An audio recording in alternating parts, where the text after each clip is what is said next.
Nah, halo guys, kita berbincang lagi dengan Pak Tono atau Bang Ahmad gitu ya. Nah, kita akan berbicara tentang batik Jawa dalam siklus kehidupan ya Pak ya. Jadi batik Jawa itu merupakan siklus kehidupan orang Jawa itu bisa dilihat dari batiknya ya Pak ya. Oke.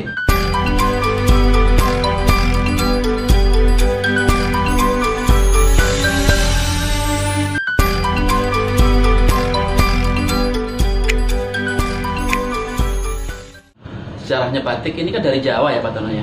Nah, batik ini dari Jawa, tapi ternyata batik ini punya dalam siklus kehidupan orang Jawa itu terkait dengan batik itu punya simbol-simbol makna-makna tertentu ya Pak ya. Nah, bisa diceritain Pak, ini tentang di buku ini juga ada nih. Oh iya, ini kebetulan di buku ini ada jurnal wastra dari Museum Tekstil dan juga Himpunan Wastaprema atau Perhimpunan Pecinta Indonesia. Ini di sini jelas sekali disebutkan ya.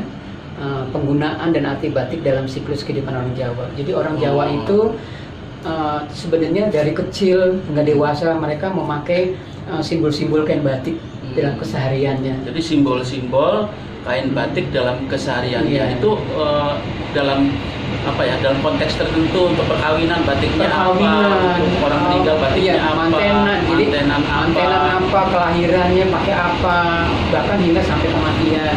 Jadi, misalnya ya ini yang saya bawa ini. Nah ini ada. Ini namanya Wahyu Temurun, ya seperti ini. Wahyu Temurun.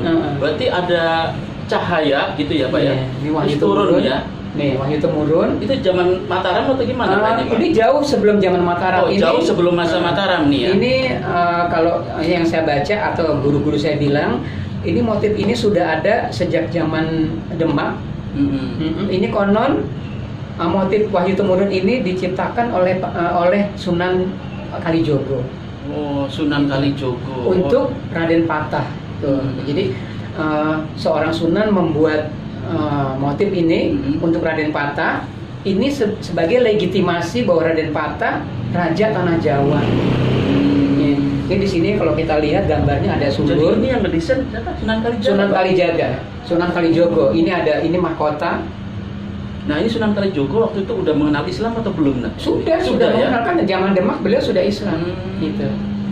Raden Patah. Di sini ada burung ya, kukilo. Tapi masih ini ya ada binatang. Ada binatangnya, tapi maksudnya terkamuflase gitu ya. Kamuflase ya. Rata-rata sih tumbuhan ya. Tumbuhan sulur-sulur. Ini kan namanya kehidupan ya, tunas gitu. Dan ini adalah simbol raja misalnya, makanya seperti ini. Ini dipakainya kalau orang Jawa untuk apa nih? Ini dipakai untuk 7 bulan.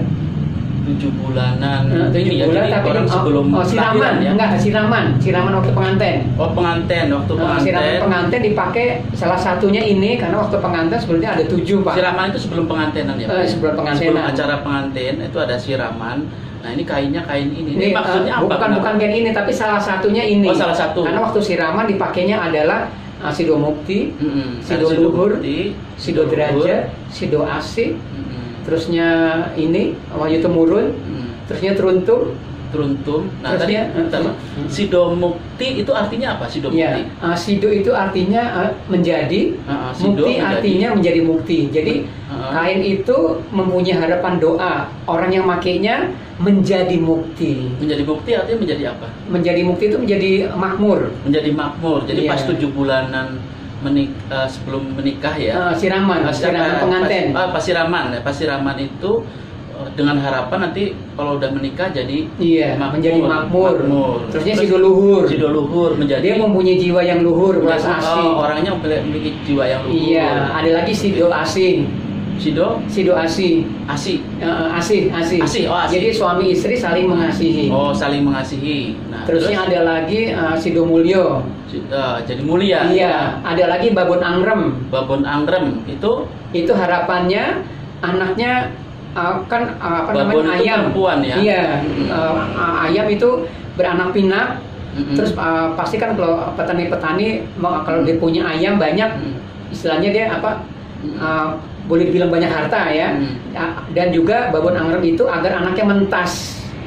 Mentas itu apa ya bahasa Indonesianya? Mentas selesai. Terus salah satunya juga ini dipakai Wahyu Temurun. Wahyu Temurun. Nah, Wahyu Temurun sama Wahyu itu kan wahyu ini ya kayak semacam cahaya. Cahaya turun ke seseorang lah ibaratnya. Seseorang. Nah, ini yang saya sebutkan tadi adalah batik-batik yang klasik Pakem, Jawa Tengah, Jogja, Solo. Ini warnanya warna sogan. Warna sogan, Jogja, Solo. Jadi nggak ada warna-warna yang lain nih, seperti ini merah. Ini termasuk nggak sogan kalau merah? Iya, ini batik pesisir. Pesisir yang warna-warni. Tapi kalau yang ini warna-warna alam itu ini ya batik sogan. Kenapa ada batik pesisir? Karena waktu itu ada undang-undang larangan Pak dari keraton. Jadi undang-undang larangannya adalah bahwa orang di luar tembok keraton itu mereka tidak boleh memakai batik motif keraton yang keraton miliki. Karena apa? Yang motif keraton itu kan menandakan kepangkatan, menandakan hierarki seseorang. Jadi motifnya bisa dengan memakai motif itu orang bisa membedakan, oh ini sultan, ini istri sultan, yang ini selir, sampai dengannya abdi dalam. Jadi guys, ini ternyata batik ada tingkatan-tingkatannya. Iya, hierarki. Hierarki. Menandakan kepangkatan, menandakan kekayaan. Betul. Nah, termasuk dulu itu feodalisme ya, zaman feodal itu. Iya, karena zaman dulu belum ada kepangkatan, jadi orang menandakannya dari batik. Jadi rakyat bagian pesisir itu tidak boleh sama dengan raja menggunakan batiknya. Itu peraturannya kayak gitu. Nah, raja memperbolehkan, yang pesisir silakan kamu mengembangkan batik kamu sendiri. Akhirnya pesisir terpengaruh lah, namanya pesisir Pak ya. Terpengaruh bisa dari Cina, dari India dan sebagainya. Akhirnya berkembanglah batik. Nah, yang warna-warni itu dari pesisir. Ya misalnya Cirebon, Solo. Tapi batik-batik yang sogan itu dari keraton. Jogja dan Solo. Jadi sogan ini warna-warna alam ya Pak ya. Tapi sogan kalau dari pesisir warna alam bukan? Warna alam juga. Warna alam. Tapi berwarna ya. Berwarna. Mereka bisa biru misalnya dari indigo, atau misalnya yang merah bisa dari secang, atau bisa dari pace, apa sih pace? Mengkudu. Iya, bisa. Itu kan dicampur. Misalnya kulit angsana dicampur dengan secang, direbus, itu bisa menghasilkan warna merah. Terus kalau yang itu batik apa lagi tuh Pak yang di bawah? Nah, yang inilah ini untuk menutup jenazah. Nah, ini kalau ada orang meninggal nih guys, ini jenazahnya ditutup melurup, bahasa Jawanya melurup. Melurup itu menutup jenazah. Ini nama motifnya Selobo. Selobo itu bahasa Jawanya lobo atau longgar. Nah, ini simbol-simbol ini kaitannya dengan orang meninggal itu apa ya ini Pak Tono? Ya, ini kan kotak-kotak seperti ini ya. Ini kotak bahwa orang meninggal itu tidak hanya sepetak kotak. Diharapkan logo kotaknya logo, tahu Bapak, logo longgar. Jadi harapannya adalah dengan dipakaikan melurup seperti ini, itu orang yang meninggal jadi longgar di alam barzah, diluaskan. Itu kan jadi, doa. Tapi ini kita pakai juga waktu duka cita. Jadi kalau misalnya Bapak berkabung, Bapak boleh dipakai, atau misalnya diselempangkan seperti ini dilipat ini. Ini orang yang paham tahu, oh sedang berduka cita. Gitu. Nah, ini kalau simbol berduka cita atau memang dipakai pakai jari kain. Tapi ini di bawah ya. Ada juga untuk menutup jenazah selain ini misalnya kawung. Kawung itu bisa. Kawung itu kayak gimana? Kawung itu saya tidak ada motif kawung. Ini masih ada malamnya. Itu belum selesai, tinggal diwarnai. Nah, ini kawung. Ini kawung yang ini ya? Iya. Nah, ini kawung. Ini kawung boleh untuk itu. Tapi jangan salah, ini kawung juga filosofi sangat dalam, karena ini adalah suwung kekudusan. Jadi rahasia kita tidak tahu selain Gusti Allah. Kalau di Jogja, Sultan Hamengkubuwono ke-7 disebutnya Gusti Kawung. Karena dia sehari-hari, karena beliau sehari-hari memakai semua motif itu kawung, baik kawung kecil, kawung besar. Jadi ada kawung gobang, ya kan. Tadi apa, kita ulangi lagi Pak, kawung itu apa? Kalau dalam kawung itu suwung. Subung bahasa Indonesianya apa? Apa ya, Subung itu kosong kekudusan. Jadi kayak kesucian ya. Kesucian. Iya. Jadi kawung itu simbol kesucian. Jadi sebetulnya Gusti Kawung karena beliau senang menggunakan motif kawung. Oh, orang yang suci, orang yang bersih, gitu-gitu ya. Itu disimbolkan dengan kawung tadi. Iya. Makanya ini yang kawung tadi dipakai juga buat orang meninggal juga. Kawung bisa. Karena itu untuk tadi cita kita bisa. Nah ini mirip kawung. Tadi ya. Ini coba nih. Ini mirip kawung kayak gini. Tapi kalau kita perhatikan, Louis Vuitton terinspirasi dari motif ini. Oh, nih, dengerin. Louis Vuitton nih ya. Oh, Louis Vuitton ada apanya nih ya di Louis Vuitton nih? Waktu gelar batik Nusantara 2014 kalau nggak salah ya, ada salah satu pakar tekstil, itu orang Polandia, nama Ibu Maria kalau nggak salah, tapi dianya pakar tekstil di Eropa. Dia mengatakan ketika bukunya History of Java itu fenomenal di Eropa, orang-orang Eropa mencari batik-batik Jawa, dia belajar tentang simbol-simbolnya. Nah, boleh jadi keluarga Louis Vuitton ketika melihat itu juga dia terinspirasi lah, kawung menjadi motifnya Louis Vuitton. Oh, gitu. Motifnya Louis Vuitton itu terinspirasi oleh batik dari Jawa ya. Kalau pendapat saya demikian ya. Nah, terus tadi di batik dalam kehidupan Jawa sehari-hari ini ya, terus mempengaruhi Raja Thailand ya, coba katakan. Oh, gimana ceritanya? Jadi ini kebetulan saya ada bukunya juga, maaf. Nih ya, bisa kebaca nggak tulisannya? Batik koleksi Raja Rama V. Rama V itu salah satu raja terbesar di Thailand. Oh, namanya Rama ya? Nama gelarnya Rama V. Namanya ada Chulalongkorn. Beliau berkunjung ke Batavia. Perkunjungan pertama 1871, dia sangat terpukau dengan sambutan di Batavia dan juga sangat terpukau dengan sambutan keraton-keraton di Jawa Tengah. Dia kesini ya? Iya, dia berkunjung ke Keraton Jogja, Keraton Solo, Mangkunegoro dan sebagainya. Dia juga berkunjung ke Garut, berkunjung ke Bogor, berkunjung ke Bandung. Pokoknya dia berkunjung ke banyak tempat, tapi bukan satu kali kunjungan, karena beliau berkunjung 3 kali. Kunjungan kedua itu kurang lebih 1879. Jadi kurang lebih kunjungan kedua beliau umurnya udah 40 tahun. Kunjungan pertama beliau umurnya sekitar 1879. Iya. Oh, lama gitu. Sekali itu ya. Iya, dia berkunjung ke Keraton Jogja dan beliau ini mengoleksi batik-batik dari seluruh seluruh Jawa, ya bukan Jogja aja. Itu kurang lebih dia membawa sampai 500 helai batik Jawa. Kenapa saya sebut batik Jawa? Karena koleksinya batik Jogja, batik Solo, batik Garut, dia juga ada batik Pekalongan, terusnya Lasem dia punya. Dia sampai menghimpun sampai 500 helai dibawa ke Thailand. Nah, di Thailand dianggap pusaka. Oh, jadi gitu. Guys, ini batik dari Jawa ini di Thailand dianggap sebagai pusaka. Iya. Salah satunya Chulalongkorn atau Rama V diberi hadiah motif parang yang lebarnya 27 cm. Itu apa maksudnya? 20 cm. Itu raja besar. Raja besar ya. Iya, 27 cm. Itu hadiah itu dari Hamengkubuwono ke-7. Kebetulan tahun 2018 Gustiwati, ini putri dari Habib ke-9, membuat replikannya, dipamerkan di kerajaan Thailand. Jadi mereka 2018-19 ada pameran batik Jawa,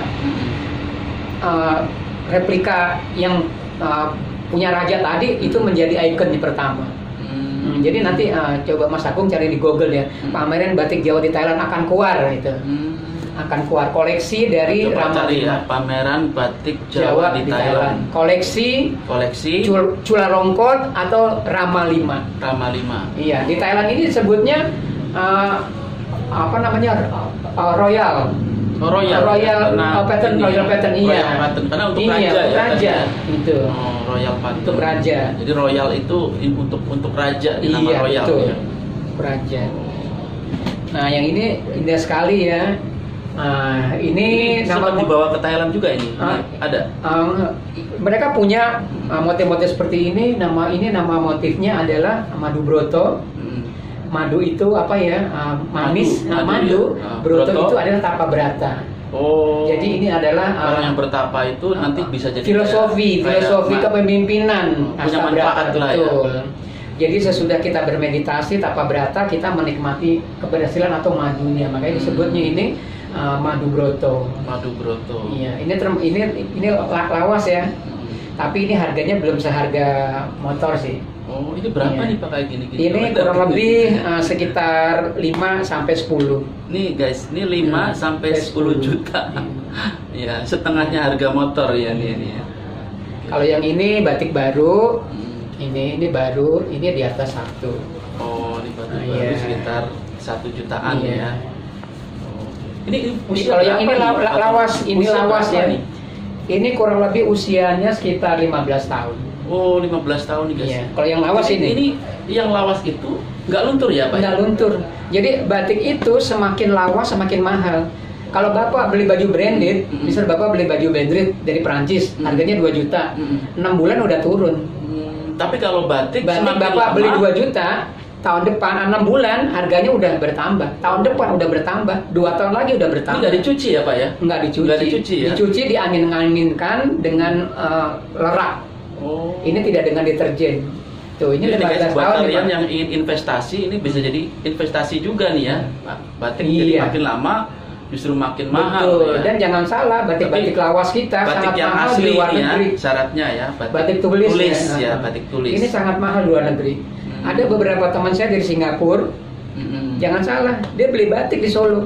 Harganya di Solo 2 juta, 3 juta. Nanti di Singapura bisa boleh jadi dijual 20 juta, 25 juta. Oh, dari 2 juta, 3 juta sampai puluhan juta ya Pak? Betul. Oh, luar biasa. Yang ini lebih lama lagi. Ini usianya sekitar 25 tahun. Nah, ini jangan dianggap sepele nih ya guys. Ternyata batik semakin tua ini semakin punya nilai. Ini udah ditaksir beberapa orang, salah satunya ditaksir oleh antropolog dari Amerika. Waktu ini saya pamerkan di Gelar Batik Nusantara. Bentar, tadi usia berapa nih Pak? Ini sekitar 25 tahun. 25 tahun nih. Batik tulis usia 25 tahun. Harganya jadi saya nggak tahu ini harganya berapa. Belum tahu. Tapi waktu 2013-14 yang antropolog orang Amerika itu datang, dia nawar ini sekitar 500 euro. 500 euro, 500 lebih mahal dari dolar ya, euro ya. 500 euro. Tapi saya nggak saya kasih, karena saya bilang kalau saya sayang, ini kan warisan ya. Iya. Nanti kalau laku saya nggak. Ini tandanya pakai ginian ya Pak ya? Ini zaman dulu seperti ini. Oh, jadi bukan di ini nama itu ya, tandanya begitu. Nah, ini kan ada bekas stempel nih Pak. Strapless ya, karena ini berapa kali dipamerkan. Tapi ini waktu pamerin teman-teman mungkin nggak tahu ya, ditancepin aja, ditusuk jadinya koyak ininya. Ada lubang. Buat teman-teman yang belum paham tentang batik tulis ya. Kalau batik tulis ini apa ya? Apa namanya? Bolak-balik tetap bagus ya. Bolak-balik tetap bagus. Tuh sama. Bolak-balik sama. Jadi kalau bahasa Jawanya keplok, tepuk tangan. Tepuk tangan kan 2. Di batiknya double ya Pak? Double. Ini juga, ini bolak-balik.